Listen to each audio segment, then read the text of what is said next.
السلام علیکم ناظرین، میں ہوں سردار اصغر علی عباسی اور آپ دیکھ رہے ہیں کہو پاکستان۔ ناظرین، آج کی ویڈیو میں بھارت کے ان زخموں پر بات کریں گے جو پاکستان اور چین کی جانب سے اس کو لگائے گئے ہیں۔ ان زخموں کا کوئی مرہم نہیں ہے۔ چین نے پاکستان کے ساتھ دوستی کا حق ادا کر دیا ہے۔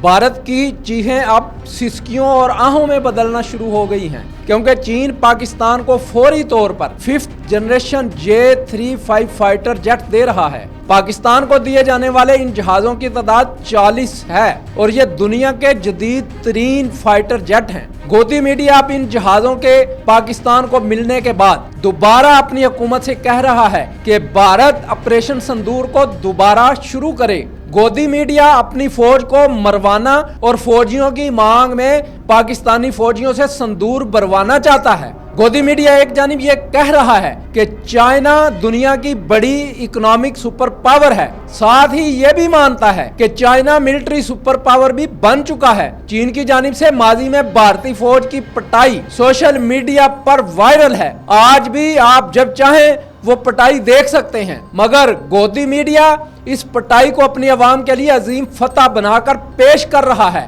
اور یہ اس کا شروع سے چلن ہے۔ بھارت ون چائنا پالیسی سے شدید خوفزدہ ہے۔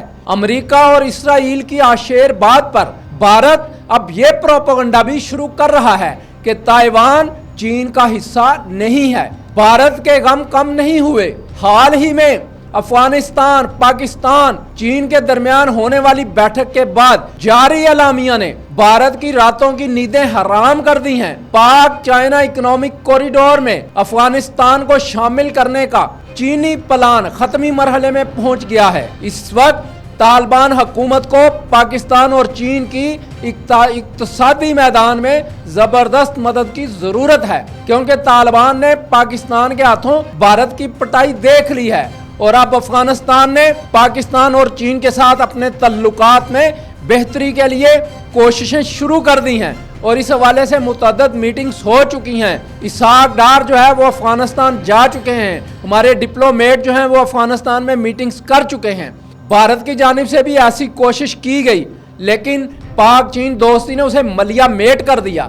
طالبان کو اس وقت عالمی سطح پر اپنی ایک نئی پہچان کی ضرورت ہے جو انہیں چین کے علاوہ دنیا کا کوئی ملک میسر نہیں کر سکتا، کیونکہ چین اس وقت دنیا کی سب سے بڑی معاشی طاقت ہے۔ یوں پاک افغان تعلقات میں بہتری بھارت کے لیے ایک اور نیا زخم ہے۔ عسکری میدان میں چین اس وقت دنیا کی بڑی سپر پاور ہے، جس نے اپنی اس طاقت کا ابھی تک باقاعدہ اعلان نہیں کیا، مگر دنیا جانتی ہے۔ حالیہ پاک بھارت کشیدگی کے دوران چین نے عسکری میدان میں اپنا غلبہ دنیا پر بٹھا دیا ہے۔ بھارت اسرائیل اور امریکہ کی شاہ پر پھدک رہا ہے، مگر اسے یہ علم نہیں کہ پاکستان نے بھارت کی ماضی میں منافقانہ چالوں سے سبق سیکھ لیا تھا، اس لیے اس بار بھارت کو کسی چال کے پیچھے چھپنے کا موقع نہیں دیا۔ بھارت نے اب پاک افغان بارڈر پر اپنی مداخلت کے خاتمے کو دیکھتے ہوئے پاکستان کی قوم پرست جماعتوں پر کام شروع کر دیا ہے۔ اس وقت راہ کی جانب سے قوم پرست جماعتوں کے ساتھ بھرپور رابطے کیے جا رہے ہیں، جن کا بھارتی میڈیا برملا اقرار کر رہا ہے اور نئی صف بندی کی جا رہی ہے۔ گزشتہ روز راہ کی جانب سے راجستھان ڈیسک کی خفیہ میٹنگ کی تمام معلومات اور مرکوزہ دستاویزات 19 مئی کو بلوچ کے سرحدی علاقے چمن سے گرفتار ایک کوریئر کی USB سے برآمد کی گئی تھیں۔ سب سے چونکا دینے والا ثبوت انڈیا کی داخلی وارننگ NCTC ہے، جس کا سرکولر نمبر R17/5/25 ہے، جس میں صاف طور پر درج ہے ویسٹرن سیل میں execute school bus operation before cease fire review. معصوم بچوں کی اسکول بس کو خودکش کار بم سے اڑا دیا گیا۔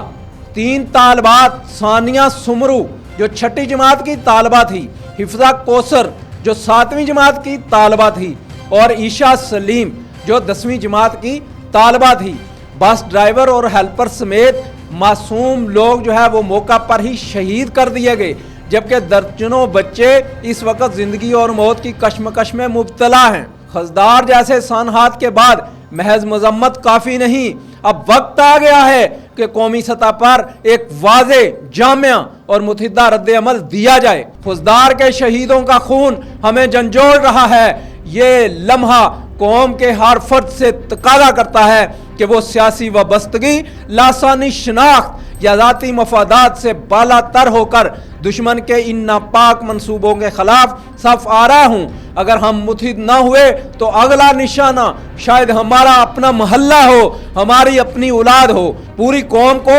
بزدل دشمن کے خلاف صف آرا ہونا ہوگا۔ گروہی، سیاسی، مسلکی اختلافات کو بالائے طاق رکھتے ہوئے پوری قوم کو متحد ہونا ہوگا۔ پاکستان ہے تو ہم سب ہیں۔ ہمیں اپنی انا کے خول سے باہر نکلنا ہوگا۔ سب کی آواز ایک آواز ہونی چاہیے۔ ہم اپنے ناحق بچوں کے خون کو اپنی انا کی بیٹ نہیں چڑھائیں گے۔ سب مل کر اپنے دشمنوں کو نیست و نابود کریں گے۔ اپنی مسلح افواج کے شانہ بشانہ کھڑے ہو کر دشمن کی صفوں کو توڑتے ہوئے اس میں چھپے بزدل دشمنوں کو نشان عبرت بنا کر دم لیں گے۔ پاکستان زندہ باد، پاک فوج پائندہ باد۔